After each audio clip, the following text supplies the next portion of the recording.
Você já se sentiu julgado pela sociedade? Já foi considerado indigno de uma segunda chance?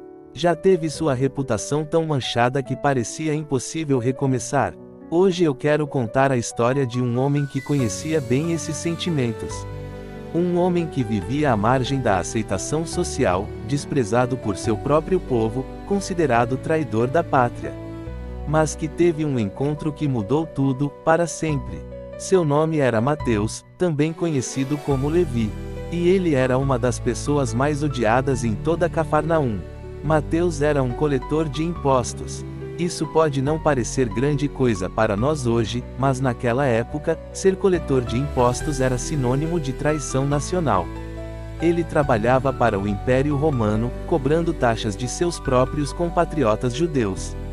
Imagine a situação: Israel estava sob dominação romana. O povo judeu odiava essa opressão, sonhava com liberdade, ansiava pela chegada do Messias que os libertaria. E ali estava Mateus, um judeu, cobrando impostos para financiar exatamente o sistema que oprimia seu povo. Pior ainda, os coletores de impostos tinham permissão para cobrar mais do que o valor oficial e ficar com a diferença para si. Era um sistema corrupto, e muitos deles se aproveitavam disso para enriquecer às custas do sofrimento alheio. Por isso, Mateus era visto como traidor, como alguém que havia vendido a alma ao inimigo por dinheiro. Quando ele passava pelas ruas de Cafarnaum, as pessoas desviavam o olhar. As mães escondiam os filhos. Os comerciantes se recusavam a atendê-lo direito. Ele tinha dinheiro, sim. Tinha uma casa confortável, roupas finas, comida abundante. Mas não tinha algo que nenhuma riqueza pode comprar: respeito, amizade verdadeira, aceitação. Mateus vivia numa prisão dourada. Rico materialmente, mas pobre em relacionamentos. Bem-sucedido financeiramente, mas fracassado socialmente. Tinha tudo para o corpo, mas nada para a alma. E todos os dias, ele se sentava em sua mesa de coleta de impostos, na estrada que passava por Cafarnaum, fazendo o trabalho que todos odiavam, vivendo uma vida que internamente o consumia. Até que um dia, tudo mudou. Jesus estava passando por ali. O mestre que todos falavam, aquele que curava os doentes, que tocava os corações, que ensinava com autoridade diferente de tudo que já se havia visto. Uma multidão o seguia, como sempre acontecia. Pessoas buscando cura, esperança, transformação. E no meio daquela caminhada, Jesus fez algo completamente inesperado. Ele parou na frente da mesa de Mateus. Imaginem a cena. Ali estava o homem mais puro, mais santo, mais amado pelo povo, parado diante do homem mais desprezado, mais rejeitado, mais odiado da cidade. A multidão deve ter ficado confusa. Os discípulos, surpresos. Os fariseus, indignados. O que Jesus estava fazendo ali? Por que estava dando atenção àquele pecador notório? Mas Jesus olhou nos olhos de Mateus. Não era um olhar de julgamento, de condenação, de desprezo. Era um olhar de amor, de compaixão, de esperança. Jesus viu além da profissão de Mateus. Viu além de sua reputação. Viu além de seus erros. Ele enxergou a alma de um homem ferido, perdido, sedento de propósito e significado. E então, Jesus pronunciou duas palavras simples que mudaram uma vida para sempre: segue-me. Duas palavrinhas apenas, mas que carregavam dentro delas um convite extraordinário. Jesus não estava apenas dizendo, venha comigo. Ele estava dizendo, eu acredito em você. Eu vejo potencial em você. Eu quero você na minha equipe. Imaginem o que deve ter passado pela mente de Mateus naquele momento. Será que era verdade? Será que Jesus realmente estava o chamando? Será que havia uma chance de recomeço, de transformação, de redenção? E a resposta de Mateus foi imediata e radical. A Bíblia nos diz que ele se levantou e o seguiu. Não pediu um tempo para pensar.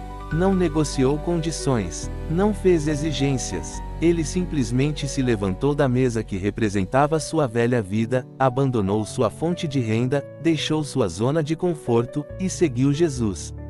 Aquele homem que era visto como o maior pecador da cidade acabara de tomar a decisão mais santa de sua vida. Ele escolheu Jesus acima do dinheiro, acima da segurança financeira, acima do medo do que as pessoas diriam. E vocês sabem o que aconteceu depois? Mateus organizou uma grande festa em sua casa para apresentar Jesus aos seus amigos. Sim, ele tinha amigos. Outros coletores de impostos, pessoas também rejeitadas pela sociedade, pecadores que se sentiam excluídos da religião oficial. Os fariseus ficaram escandalizados. Por que o vosso mestre come com os publicanos e pecadores? Questionavam os discípulos. Mas Jesus respondeu com palavras que revelam o coração de Deus: não necessitam de médicos sãos, mas sim os enfermos. Não vim chamar os justos, mas os pecadores ao arrependimento. Esta história nos ensina verdades poderosas sobre o coração de Deus. Primeiro, que não existe ninguém fora do alcance da graça divina. Não importa quão manchada esteja sua reputação, quão graves sejam seus erros, quão perdido você se sinta. Jesus continua estendendo seu convite: segue-me. Segundo, que Deus não nos chama por causa do que somos, mas apesar do que somos. Jesus não escolheu Mateus porque ele era perfeito. Ele o escolheu porque viu nele potencial para transformação.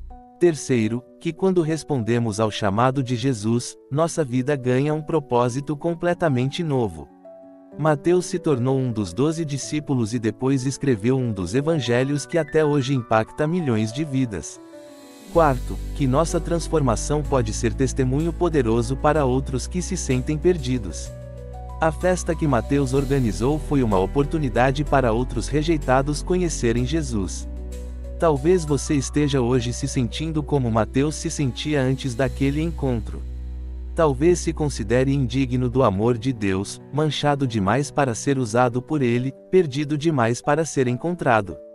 A história de Mateus nos lembra que Jesus continua passando pelas nossas mesas de coleta de impostos, seja qual for a situação em que nos encontremos, e pronunciando as mesmas duas palavras: segue-me. Ele não está interessado no seu passado. Ele está interessado no seu futuro. Ele não se importa com o que você fez. Ele se importa com o que você pode se tornar.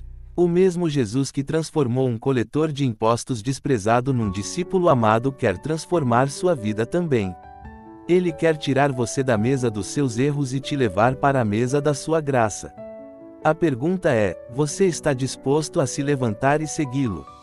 Se esta mensagem tocou seu coração, deixe seu like, compartilhe com quem precisa de uma segunda chance, e se inscreva no canal Jesus é Luz. Até a próxima!